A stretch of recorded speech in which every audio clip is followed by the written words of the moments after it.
Chers amis, bienvenue à notre troisième jour de notre neuvaine pour nous préparer pour Noël. Et donc, notre paix d'aujourd'hui, c'est le pardon. Il y a plusieurs façons, ou peut-être deux façons qu'on peut pardonner. Chacune, elle est conditionnée par une vertu. Le premier, c'est la justice. La justice de donner ce que je considère que l'autre mérite. Et il y a un autre qui s'appelle la miséricorde. Bien sûr, quand je me confesse, quand je demande le pardon au Seigneur, ce n'est pas selon la justice qui me pardonne, heureusement, mais c'est à travers la miséricorde. Donc, le texte que je vous invite à méditer aujourd'hui, c'est dans l'évangile de Saint Matthieu, chapitre 18, versets 23 à 35. C'est l'histoire de le serviteur impitoyable. Et c'est cette parabole que le Seigneur nous donne, c'est pour nous montrer combien, c'est pas juste ce serait bien si vous étiez miséricordieux, c'est juste une sine qua non. On a besoin d'apprendre à devenir miséricordieux afin que tout notre pardon soit accordé de la même manière que le Seigneur nous l'offre. Quelqu'un m'avait raconté que si vous êtes en train de mourir de soif en Afrique, et il dit une manière de trouver l'eau, c'est si vous trouvez une grande, comment s'appelle ça, un nid de termites, voilà, qui construisent de grandes piliers de terre, et vous creusez un petit trou, tout petit, et à l'intérieur, tu mets quelque chose comme des clés, quelque chose qui brille.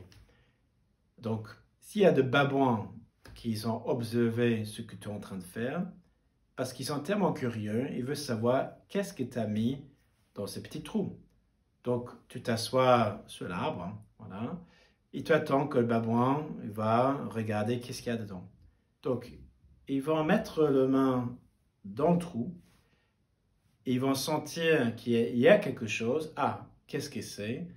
Et quand ils mettent sa main dessus, il fait un poignet comme ça. Mais le trou, il est maintenant trop petit pour sortir sa poignée avec l'objet. Et au lieu de dire, bon, tant pis, je n'arrive pas à le sortir, parce qu'il est têteux, le babouin, il va jamais relâcher ça. Il veut savoir, et il veut pas le lâcher. Donc, tu attends, si tu n'es pas en train de mourir vraiment, mais si tu peux attendre un certain temps, quelques heures, le babouin toujours là, qui n'arrive pas à lâcher, tu arrives avec ton couteau, il ne va pas bouger, et tu rouvres le trou jusqu'à ce qu'il peut sortir sa main avec tes clés. Il va courir au point d'eau le plus proche pour s'abreuver. Et tu suis, et tu trouveras l'eau. Cette histoire nous montre qu'il y a parfois des blessures dans notre vie, des gens qui nous ont vraiment fait de mal, etc. Et qu'on a du mal à le lâcher, de laisser partir. Même si on sait que ça nous fait vraiment mal, même ça nous fait presque crever, comme ces babouins qui n'arrivent pas à la lâcher, le Seigneur, il dit, donne-moi ça.